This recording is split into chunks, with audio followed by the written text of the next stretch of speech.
ये पंडित ओम शिवम शास्त्री हैं और इनका प्रश्न है, गुरुजी जब मनुष्य मरता है तो उसकी शुद्धि कितने दिन में कराई जाती है?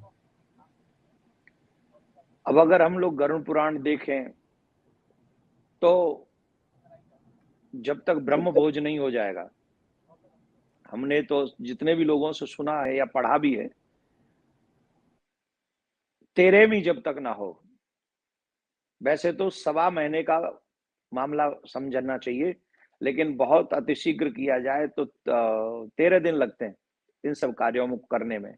और गरुड़ पुराण में ये उल्लेख है कि जब तक आत्मा ब्रह्म भोज न हो जाए हमारे घर में, तब तक आत्मा घर के आसपास ही कहीं ना कहीं भ्रमण करती है, और 13वीं के बाद आत्मा जो है और धर्मराज की धर्मपुरी के लिए प्रस्थान करती है। उसकी यात्रा उसके बाद प्रारंभ होती है, और ये जो क्रिया है उस आत्मा की शुद्धि के लिए, आत्मा की मुक्ति के लिए, उनके सहयोग के लिए, वो बहुत दिन चलती है। लगभग 11.5 महीने चलती है। हर एक महीने उनको पिंडदान दिया जाता है।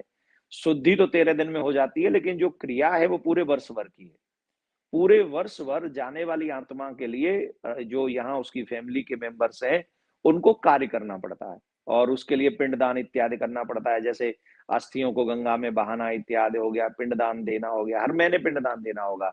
और जब वो हमारे 11 11.5 महीने हो जाते हैं तो उसको वर्षी कहते हैं। एक वर्ष कंप्लीट होने पर तब उसको हम लोग अंतिम विदाई उस समय देते हैं। तो तब तक कार्य परिवार का बनता है।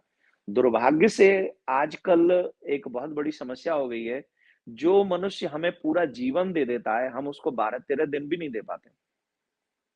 आज सनातन धर्म के चाहने वाले लोग सनातन धर्म का गला जबरदस्ती घोट रहे हैं। आप देखेंगे कोई मजबूरी भी नहीं है, जैसे ब्याह वगैरह आ जाए, कोई शादी फिक्स है और उस बीच में किसी की मृत्यु हो जाए, और 2 दिन बाद 3 दिन बाद शादी है, तो कुछ किया जाता है कि भाई चलो शॉर्टकट करके। शॉर्टकट मीन्स सबके लिए नहीं है वो। शॉर्टकट उनके लिए है जिनके घर में आगे फिक्स है और इसका प्रमाण है बाकायदा। ऐसे नहीं, अप्रमाणित बात नहीं है। लेकिन आजकल वो चलन हो गया। आजकल चलन क्या है कि नहीं, अब तो 2-3 दिन में सब खत्म करो। क्यों करो? कि फिर दुकान पे जाना है काम के लिए। अपने माँ बाप की या जो भी हमारे पितृगण है जो चले गए हमें छोड़कर, हम उनकी क्रिया पूरी नहीं कर पाते। ये बड़ा दुख का विषय है, बहुत दुख का विषय है कि हम अपने उन फैमिली मेंबर्स को 12-13 दिन नहीं दे पा रहे जिन्होंने हमें पूरी जीवन दिया। और ये दोष आया है सिर्फ पैसे कमाने की जिद में। तो हमें, जितने भी सनातनी मुझे इस समय सुन रहे हैं, मैं सबसे एक आग्रह करूंगा कि आप लोग सभी अपने परिवारिक जनों की जिम्मेदारियां समझें। और सिर्फ पैसे ऐंठने के लिए ही नहीं है वो हमारे परिवारजन, जिन्होंने अपना पूरा जीवन हमें संवारने में, घर बनाने में, दुकान बनाने में, फैक्ट्री लगाने में दिया है, पढ़ाने लिखाने में दिया है। हम उन्हें 12-13 दिन नहीं दे सकते। तो वो प्लीज पुराने स्थिति को समझें और हर महीने उनका ध्यान रखें। अगर ऐसा नहीं हुआ तो मैं इसका दुष्परिणाम भी बता देता हूँ।